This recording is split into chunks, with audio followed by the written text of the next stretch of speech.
In today's show, Damian Lillard gets a triple-double in Detroit, and we play a little game of who should stick around. Welcome to Locked On Blazers. Let's get into it.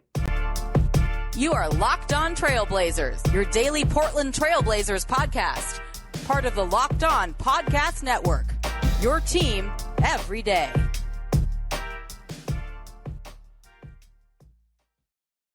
What up, world? It's your past first point guard and Trailblazers reporter, Mike Richmond.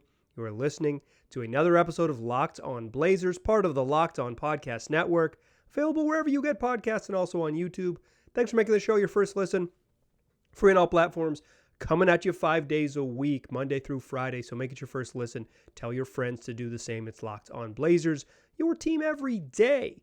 In today's show, we're talking about the Blazers' win in Detroit. They go back-to-back with wins in Orlando and Detroit to set themselves up for hope or something. Or maybe rooting for them to lose to blow it entirely. But we'll talk about that game against the Pistons. And then we'll want to play a little bit of a game of who should stick around. The Blazers played 8 players tonight. And I want to ask the question, out of those 8, how many are you comfortable with being day one rotation players when the season begins in the fall? And then we'll look ahead to Shaedon Sharpe. What can we expect a little bit of year 2 of Shaedon Sharpe using some other guys drafted in his same range, what they did after the rookie seasons and the beginning of their sophomore campaigns? That's what we'll do. As promised this week, and for much of the rest of the show, we're going to mostly look ahead. We're going to take a wider lens, midway down the horizon, as I have described it. Not too deep, but just a little bit further ahead, because the present of this team is a little bit less interesting than the future of this team. But the present of this team has Damian Lillard, and I do not want to take for granted how special Dame is. He's in the midst of the best season of his career. He's having the most efficient offensive season of his career as a 32-year-old. He is probably the best point guard in the NBA this season, depending on what position you think Luka Doncic plays. He is a first-team All-NBA, or almost, maybe not almost certainly, because the Blazers they might end up like 12th or 13th in the West. But if they're in the mix in the postseason, if they make the playoffs, I think Damian Lillard's, it's not exactly how the voting works. It's a regular season award, but if the Blazers climb up the standings to end this year, I think it'll help Dame's campaign. Like, he's a first team All-NBA talent. Whether he is that or the second team remains to be seen, but he's been incredible. While we're looking ahead to the future includes Dame still being really special, but I don't want to get it lost in all of this how special he's been. But I do want to do the fastest recap in the West here. The Blazers go into Detroit and beat the Pistons were 15-49 coming into this game. Already without Cade Cunningham, who's been out most of the year. Without Jalen Duren, their rookie, who's missed a big chunk of recent play. No beef stew. Isaiah Stewart's out in this one. Bojan Bogdanovic, who's been their best player all season, not playing in this one. And Killian Hayes, who's been Cade Cunningham's primary backup, not playing in this one. A 15-49 Pistons team missing, I wouldn't say 5. I wouldn't really count Cade. It's not fair to count long-term injuries, but like 4 rotation players, even just 3 if Duren's missed enough time recently that you're like, yeah, he doesn't count either. Missing a big chunk of dudes who play regularly, a 15-win team, and the Blazers go in and they beat them. Here's your fastest recap in the West. Blazers win 110-104. They led early 31-18. They led by as many as 17 in the second quarter and took a 58-51 lead into the break, a 7-point lead at halftime. Dame had 21 in the first half. Trendon Watford 10 points on 5 of 5 shooting. It looked like the Blazers were they hadn't really pulled away, but they built that 17-point lead and then kind of let the Detroit claw back, and it felt like, okay, they're going to, focus a little bit in that third quarter and get it going. They do, behind 17 from Jerami Grant in the third. They take an 89-74 lead into the fourth. Low scoring, kind of rock fighty type game. Neither team could really get it in a groove on offense, but Blazers up 15 heading into the fourth. They didn't put them away. Opening minute 45 of the third, or the fourth rather, with an all bench lineup in the game. They give a big chunk of the lead back. It's all of a sudden a 10-point game with Detroit at the line shooting free throws. They got to bring Dame and Jerami Grant back above the 10-minute mark. And Detroit got as close as 6 in the final minute and 39 seconds. They had a three-pointer down 6 that would have cut it to 3 after Damian Lillard turnover, but that was off. And Portland, while they weren't dominant, they do hold on for that 110-104 victory. A very rare, just their eighth all season win without scoring 115 points. That's your fastest recap in the West. Damian Lillard, 31 points, a team high 13 rebounds, a team high 12 assists, 31, 13, and 12. Whoo, boy, was he good in this game. He finishes with his third career triple-double, his second of the season. He spent 10 years of his career not getting triple-doubles, and now in his year 11, he's getting triple-doubles with some regularity. Jerami Grant, on the strength of 17 in the third quarter, finishes with 26 points, 6 boards, 13 from Cam Reddish, 10 from Drew Eubanks, 12 from Trent Watford on the bench, who had just 2 after halftime. On the other side, Isaiah Livers, 17 points, 13 from Jaden Ivey, 13 from Alec Burks, 10 points and 8 boards from Marvin Bagley, 12 and 7 from James Wiseman before he fouled out, and 14 off the bench from the veteran Kojo Corey Joseph. This game was mostly going to be about if the Blazers lost. Like, it was going to be notable if they lost. It was, it's depending on what you want. Like, I can understand why there are some fans who have turned to the other side and said, like, they should lose these games. Like, they got to figure out a way to lose them. But they're trying to win. The players are trying to win. Like, I'm not going to talk really. I'm not going to be screaming about like lottery odds and stuff. Like, they're competitive. Chauncey Billups played this game in a competitive manner. He only played 8 guys. I'm still, like, I'm not going to get too much into this because I think it's a little bit annoying to just like scream about coaching rotations, but Nazir Little played 15 minutes tonight. They played 8 guys, and he played 15. Cam Reddish played 40. I kind of get it because Cam Reddish can dribble, and Naz is not much of a ball handler. And Cam Reddish can pass a little bit, and Nazir Little's not much of a playmaker. He's pretty much strictly a play finisher. And at this point, he's really turned into just like a long-range bomber. He can get inside, but he takes a lot of pull-up jumpers. He doesn't get all the way to the rim because his handle isn't strong enough to get him all the way there. But it's not like Nazir Little's bad. And I'm not screaming for him to play 30 minutes. I just think like splitting some of those minutes would be fine. Playing, Jerami Grant and Cam Reddish 40 minutes in the second night of a back-to-back. More than anything else, it just tells you that they were trying to win this game. They were committed, absolutely committed to winning this game, and they didn't play well enough to pull away from a super undermanned Detroit team.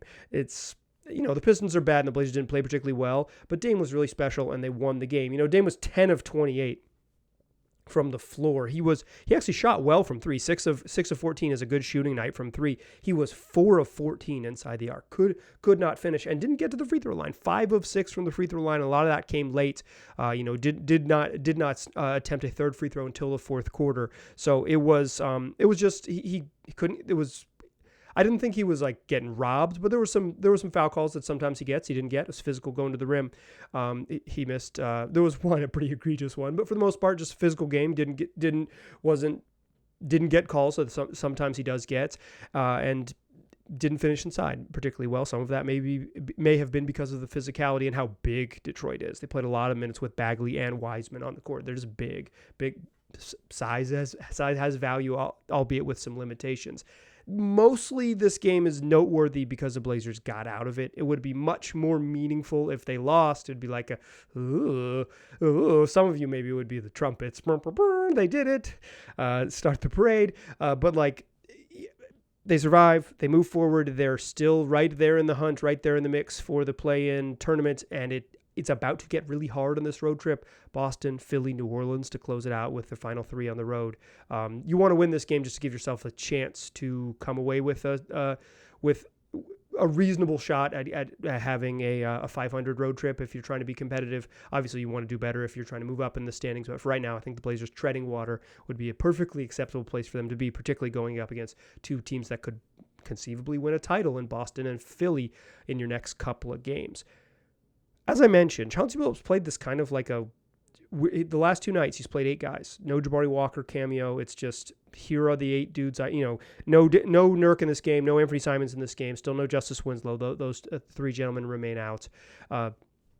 Billups is playing this rotation much like he is trying to make the playoffs. This is a playoff level rotation with 8 guys, and the 8th guy, Nazir Little, playing just 15 minutes. Like, this is a very, very tight bench. And I want to lean into that idea with asking the simple question. Of the 8 players that play tonight, how many of them are you comfortable being day one contributors when the season starts next fall? Let's answer that question in the second segment. But first, let me tell you about Built Bar. Best tasting protein bar that there is. I like cookies and cream. I like peanut butter brownie. I like them because on average, 17 grams of protein, just 130 calories, 4 net carbs. They pack a punch. They're not going to load you up with a bunch of unhealthy stuff or a bunch of artificial flavors. They just are delicious, covered in 100% chocolate, and they fuel you for what you need. Whether you need to work out or whether you need to get a little energy before you record a podcast late in the evening, whatever it might be, Built Bar is going to be there for you. You can go to Built.com, use the promo code LOCKEDON15 to get 15% off. Or now, for the very first time, you can go to a Sam's Club or a Walmart near you and buy yourself a box. Buy a 4-pack, see what you like. Buy a 13-pack once you find out what you like, and take home the big box. Go and check them out. That's Built Bar. All right. Let's play a game. I'm playing it with myself, but you should play along at home. We're going to run down the 8 players who played tonight and answer a simple question. How comfortable are you with them being day one contributors next year? With the caveat, the idea this summer is that the Blazers improve enough such that when the season starts, it is reasonable to talk about them as a Western Conference finalist. I don't think they're going to vault one. I mean, maybe something really fun happens. Vault themselves into the inner circle of contenders. But I think what like a reasonable goal for them is to add enough talent that you can sit there when the season opens and say, this team can make the Western Conference Finals because they're one of the 5 best teams in the West. And if you're, by virtue of being one of the 5 best teams in the West, having one of the 5 best rosters in the West, you have a legitimate shot of making the Western Conference Finals.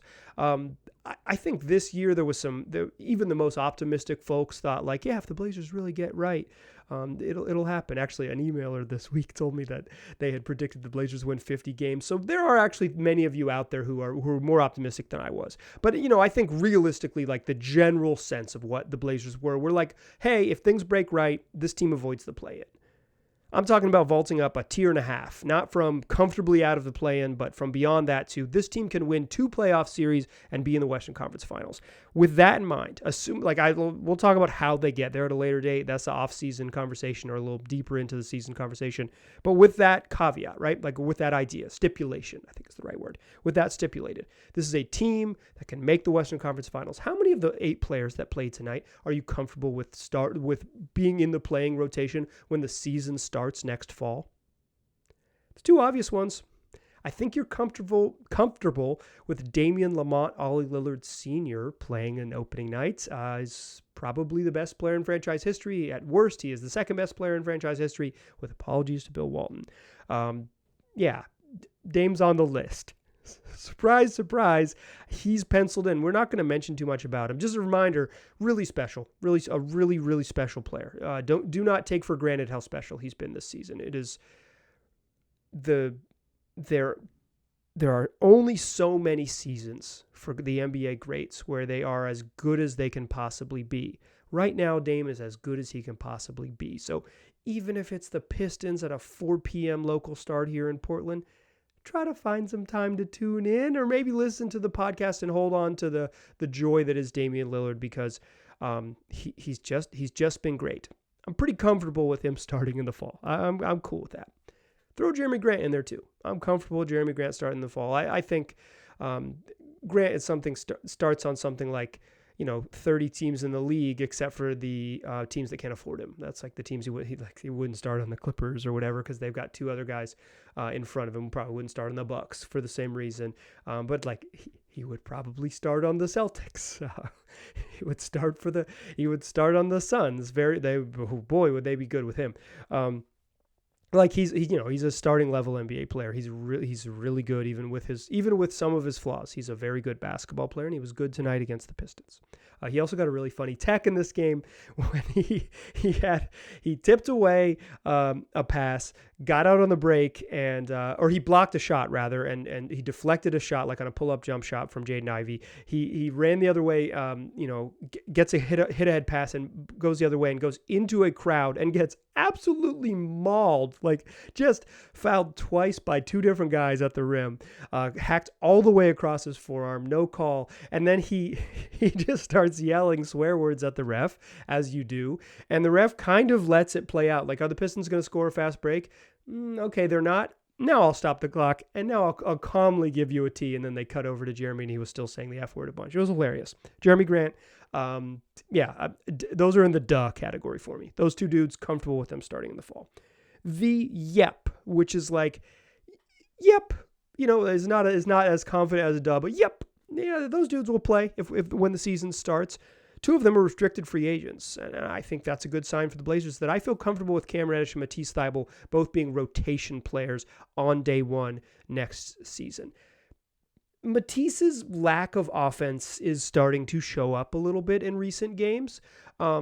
He's been empowered to do more, but he still has some real limitations on offense. He's, he just doesn't have a lot of juice off the dribble to get himself places. He's not much of a shooter, even though he shot really well in Portland. And I think that showed up a little bit. But he's a defensive playmaker, and I think there is a world in which the Blazers just need defensive specialists, and he could be that. He's got the length to be impactful. When you're kind of dreaming up a who might you play next to Dame, someone like Tease, who shoots a little better, is there, and Tease shooting a little bit better is like a very reasonable thing because he's going to shoot a bunch of catch and shoot jumpers on this team, on this roster, and I think with the green light and the confidence, he can improve from something like a 33% career shooter to, he's on such low volume that like he would be, if he just made like something like 15 more threes, he'd be like he'd be like a league average 3-point shooter, but like something like a slightly below average league shooter in the league on decent volume, I think is a reasonable goal for Matisse, and I don't think it's that far out of reach. I'm comfortable with him playing. Pretty comfortable with Cam Reddish playing. He's inconsistent, and his shot selection is pretty wonky. He makes some weird choices when to shoot pull-ups, and he kind of sometimes gets too deep into the paint, but his handle's really nice for how big he is. He's not a point guard and he's not like this elite passer, but for the size, 6'8", 6'9", he can handle. He can make plays. He can shoot with his feet sets for the most part. He shot pretty well with his feet set. I think he's a rotation player. I think why these gentlemen are in the yep category is because I think they're bench players. I think on a really good team, Matisse Thybulle and Cam Reddish coming off the bench, you're like, oh yeah, useful wings. You don't want them to play big minutes if you're going to be a really good team. But if you are a really good team and you have to play Matisse Thybulle and Cam Reddish 17 minutes apiece, you're in good shape. Like you're going to be a very competitive team. That is assuming that the people in front of them have earned that, that 28 minutes they're playing in front of them or whatever the math is there, 31 minutes that they're playing in front of them. Like that's the calculation here that I'm doing. How they get there, that's for another conversation, but just for the exercise, comfortable with both Tease and Cam playing. I'm not as comfortable with Nassir Little, but I'm putting him in the category. I think he can play and he can help. I do not think Chauncey Billups trusts him, and I do think his lack of ball handling, lack of playmaking is what's holding him back right now because that's what the Blazers need. But on a different lineup, he can shoot it. And he's a really good athlete, and he plays hard. If Nassir Little was the eighth guy off the bench, and the wing group off the bench was Cam Reddish, Matisse Thybulle, and Nassir Little, those three came in off the bench and played, 2, 3, and 4 of basically any combination, I would feel really good about where the Blazers are. I feel like those useful bench parts, not elite, but useful bench parts. I'd feel good about that. Those are in the yep category. In the fine category, like if they do play, it's fine because I think they're okay players, but I wouldn't, if you're penciling in this team makes the Western Conference, I think they'd be out of the rotation, makes the Western Conference Finals, they'd be out of the rotation. Drew Eubanks and Trendon Watford. Drew Eubanks has proven that he is a very capable backup center. He's also proven that he is not quite a starting center in the NBA, which is not a surprise. I think it's more of a surprise that he's proven to be a very capable backup center than the other way around. I was probably more concerned about what level he's outperformed my expectations for him for sure. But he's also recently kind of been exposed as a guy, if you need to play Drew Eubanks 30 minutes a night, he'll get exposed a little bit, and he has been exposed a little bit. His offense has been exposed a little bit. His defense has been exposed a little bit. If he's a low minute guy, 18 to 20, he's competitive. He plays hard. You're not going to get cheated in his minutes. He kind of understands his limitations, so he's not going to. He absolutely understands his limitations. He's not going to do stupid stuff. So in general, I think you're getting. I think Drew Eubanks, if he is a backup center, it's fine. It's just if you're trying to build a Western Conference Finalist team, I'm not sure that's what you want. And same with Trendon. He's just a weird player. He's really good at the things he's really good at and the things he's really bad at. He's not a rebounder, not a defender, not much of a shooter yet. Those show up, and I think that's the problem. So they're in my fine. If you told me they were starting, I'm that's fine. But I'm not excited, and I think if you're building a Western Conference Finalist, those two gentlemen are not in the rotation on day one. And then it's the maybe. Shaedon Sharpe, really talented. He'll be 20 years old when the season starts. Doesn't turn 21 until the spring of next year, or the spring of 2025 rather. That is not right. Spring of 2024, May of 2024. I apologize. He can play basketball, but can a 20-year-old be a high-level contributor on a team that wins multiple playoff series? I think the answer is by the time you get to the playoffs, maybe. But the question is, what is he going to be like day one? And that's what I want to answer to close the show. I went in kind of an inexact way to think about what Sharpe's year two might look like. So let's get into that to close the show and talk about Shaedon Sharpe as a contributor in year two. Join me there, won't you? But first, let me tell you about PrizePicks. It's daily fantasy made easy. That's right. It is the service where you pick between 2 and 6 players. And you just go, against the PrizePicks projections. I play basketball, but you can play all the other sports if you want to. NHL still rolling along. You got MLS. You are going to get the NHL as they head down the stretch and into their postseason as well. And for me, it's basketball. It's points, rebounds, assists. PrizePicks sets the lines. I pick over and under those projections. You can win up to 25 times your money if you get them all right. And right now, for first-time users, put in the promo code LOCKEDON to get a 100% deposit match on your first deposit up to $100. That means you put in $100, you get $100. You put in $50, you get $50. It's super simple. Go take advantage today. Sign up at prizepicks.com or use the app, and make sure when you do, use that promo code LOCKEDON. Still a pass first point guard. Still Mike Richmond. You are still listening to Locked On Blazers. Let's talk about Shaedon Sharpe. I think Sharpe has been up and down this year. Started out, looked really special, had the pinky injury about 11 games in and really struggled for the following 6 weeks. Then he put another 6 weeks together where he looked like he was better. Then he had a 2-week stretch here heading into the All-Star break, just before the break, where it was he might have figured some stuff out. I think he's struggled a little bit recently. I think he's been aggressive driving the ball. I think that's a noticeable change. He's been a little more aggressive driving the ball, but his shot hasn't fallen as consistently recently. And I think some of his ball handling, I think the scout is out that he's not much of a ball handler. They had tried to have him bring the ball up in this game. It did not go well for him with pressure around midcourt, where he had to make a move to get loose, and then just trying to initiate the offense, got the ball poked away. This happens. He's played 60 plus games, 65 plus games. They know what he can and can't do. The other team does. So it's hey, when 17 gets it, go get him. Just go, really get into his jersey and make him dribble, make him make a play, and all those things. Don't give him space to rise up. Don't give him space to cut. Go get him. And I think he struggled a little bit. He's also 19. He's also a rookie. The sort of ups and downs, the undulations, the fluctuations of a young guy learning the ropes. Getting scouted, figuring out a new thing, getting scouted, figuring out a new thing, inconsistency with stuff you can do. Hey, I can shoot it, but I'm just in a shooting slump, and now I'm trying these things, and my shooting hasn't progressed. Now I'm focusing back here. My shooting has stabilized a little bit, but I'm it's he's just a guy who's learning. He needs reps and he's learning. I'm glad the Blazers are giving him reps and giving him minutes. He played 21 minutes tonight, finished with 6 points and 3 boards. He's a young player who has a great deal of potential. There are a host of young players with a great deal of potential who have taken them several seasons to hit okay, I am a positively impactful player. And I think that's my question with Shaedon Sharpe. Not whether he can be good or not whether I want to see him play next year. Of course I do. I enjoy watching him. This dude's fun. But it's if you are under the stipulations laid out in segment number 2, if you are building a team that is a short lister to make the Western Conference Finals, can Shaedon Sharpe at 20 years old be a contributor on night one? And I think the short answer is probably, and the long answer is it depends.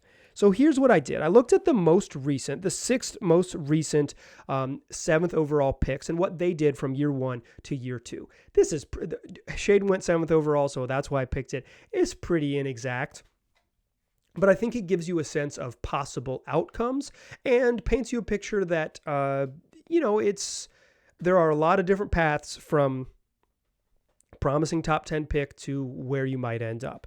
Let's go in all the way back to 2016, and we'll go in reverse order. And 2016 was Jamal Murray to the Denver Nuggets. As a rookie, he averaged 9 points on 52% true shooting. As a sophomore, he got going and was a good player on a good basketball team. They just missed the playoffs, but they won 46 games and, lost in game 83. This was a good team about to be a very good team. And Jamal Murray was part of that, his second season. Year 2, averaged 16 points on 58% true shooting, so 16.7 points. So basically 17 on 58% true shooting. He took a jump. His efficiency took a jump. He played 80 games, played regularly. He was someone who was, looking like, if he ever puts it together, he's got some promise as a freshman, and he was a really good scorer in college. And by year 2, he was already a very good player. And Jamal Murray is I don't know that he'll ever make an all-star team because it's very hard to do it in the West, but he is an all-star level talent. He's one of those dudes who, if he stays healthy, will be in the conversation each spring because he's that good. As he's gotten healthier to end the season, he's been really good recently. The following year was Lauri Markkanen, drafted by the T-Wolves, traded to the Bulls in the Jimmy Butler nonsense saga. Markkanen had been good for Chicago in year 1, 15 and 7.5. In year 2, though, 18.7 points, 9 boards. His usage went up from 22 to 25, and he maintained the same efficiency. To jump up in usage and be equally as efficient is the test of good players. Jamal Murray and Lauri Markkanen. Markkanen made an all-star team this year. He's probably going to win almost certainly going to win most improved player in the league. It took him a while after year 2 to kind of get all the way going and be very good again, right? He kind of, the graph went the other way briefly as sort of the systems changed and all that. The personnel is what I really mean in Chicago around him, and a role change in Cleveland. But these are two guys with Jamal Murray and Lauri Markkanen that by year 2, they were ready to go. They were probably both a little more productive. Jamal Murray's really similar production to Shaedon Sharpe and then took a leap. Markkanen was much more productive in year 1 and then was legitimate. He was a 19-9 guy in second season in the league. He was very good. The following year, Wendell Carter Jr. to Chicago. He was more efficient shooting the ball, but not noticeably better. Had some injury stuff both seasons and it kind of it hindered his development a little bit. And he didn't really take off. He looks like a really good player in Orlando. He didn't really take off in those early years in Chicago. He's an example of a guy who was shows promise his rookie year, shows similar promise his sophomore year, but doesn't appreciably improve. Just subtly it gets a little bit better, matures, understands things.